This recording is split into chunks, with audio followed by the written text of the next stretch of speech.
I love it when people are just again have a lot of candor, becoming vulnerable, and the best founders are not afraid to show that vulnerability because again, as you go old, the number one trait of a leader is you have to be genuine, right? The more you overcompensate, You have to be human. correct, and 'Cause then otherwise, it's hard to relate to you, correct, to a robot. correct, but still have that ability to rally the team over a common goal and whatnot, which we will discuss later.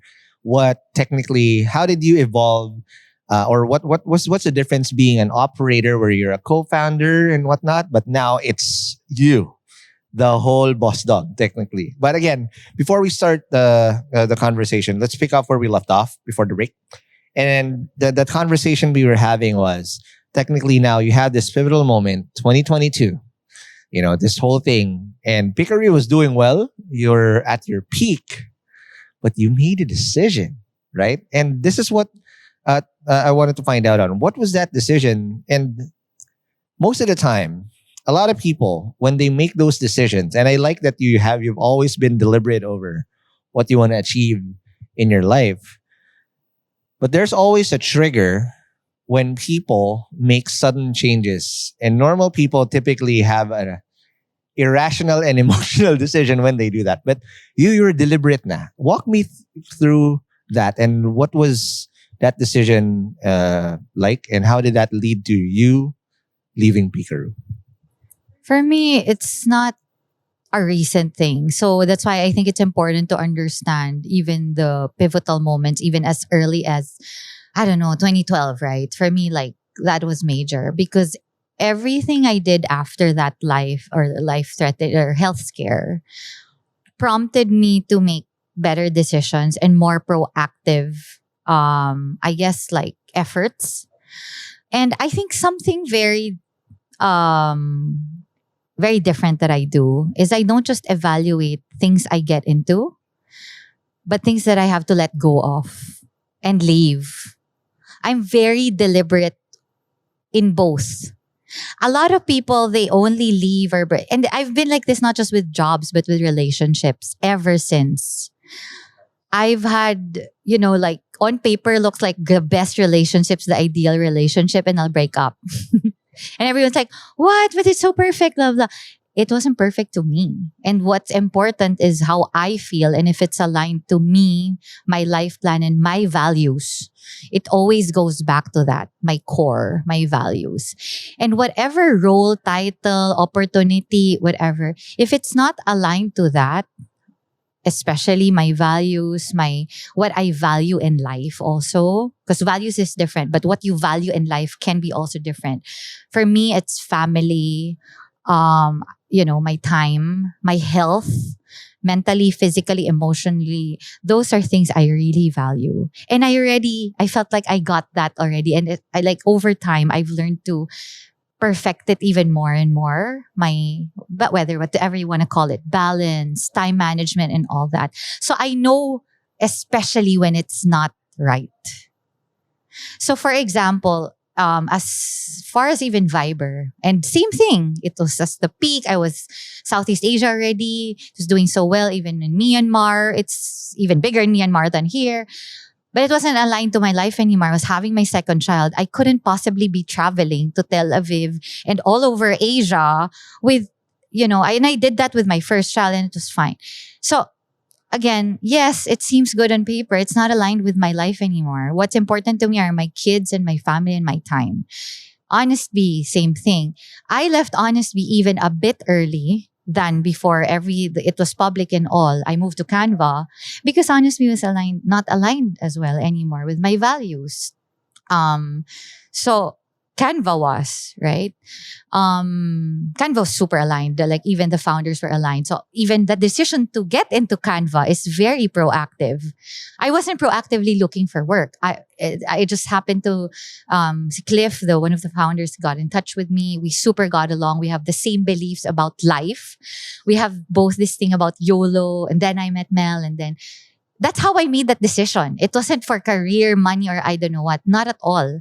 I wasn't even looking. I was planning to rest, in fact, after Honest Bee. And then so with Pickaroo, it was also very aligned because proactively, I knew we wanted to bring back the Honest Bee team. And even before I met our founder, I was already talking to so many. I've talked to all the conglomerates. I've talked to all. I've talked to, in fact, even the previous investor of Honest Bee who was trying to make it Just work. to run it back. Meaning, I really wanted to bring back the team and continue that. So that was very clear. It wasn't like one day, somebody just funded us and I was lucky. Not at all. I've talked to and tried to, make it work and come up with Somebody a deal took a with chance. so many. It just so happens that, Kevin Tan was the one that aligned with everything that I valued that time and was important to me. He allowed me to bring the team, to get my own team. Those were important to me that time. And that, I was going to be co-founder. I was going to be able to build an app from scratch and everything. And I was excited for that somebody was going to allow me to do that with over $5 million US dollars, right? And give that security also. You have to remember back in that time, there were no VCs like there's so many VCs shopping around now in There's this no country. $2 million There were seed rounds no here. VCs, especially, and plus for me, it was such a blessing that it was Kevin, and I'm so grateful to them because you have to remember they're a conglomerate, and you have to remember this was during a pandemic. Had it been someone else or I went to a different path, the anxiety and everything, and just the learnings and guidance alone I got, it's priceless. And I told this to Kevin when I was bawling my eyes out when I was gonna leave Pickaroo, that I felt like I got a Harvard education, but better because I got it from you. So, and leading to the decision to leave, it wasn't just out of the blue. It was very deliberate. Around 2 years, 2 years in, and I think that time my third child is already one. Of course, we grew, right? It started to take a toll on me also, right? You have to remember, I've been doing this whole grocery on demand for 7 years. I did this with my second child. Now I'm doing it to my third child. Man. It was taking a toll also because it's on demand. Okay. So imagine my life for 7 years, the peak of this on demand. And we delivered food, groceries, flowers, whatnot, which means I don't have Valentine's, which Mother's is not a Day big deal. I don't is care about out. it. Definitely Mother's Day is out. Mhm. Even pandemic, that's our craziest day. We Mhm. deliver flowers, food, Everything. everything that's important to mothers that you would Oh, send to a man. mother. We did. Yep, We did yep. thousands in a day. Yep. The birthday of my second child is Christmas Eve. Oh, And I man. don't have Christmas Eve because that's our busiest time. Yeah. Makes sense. All So, the hamons on the Yeah. road. So all the sort of, those days, Yeah. I can never get those back. Makes a lot of sense. Me just being present, I would say best effort 50%, because 50% of me is busy, whatever, preparing, all the weekends that I had to spend, whether it was an 8-8 sale, a 9-9 sale, and we had to, Take advantage. all those weekends, I will never get that back.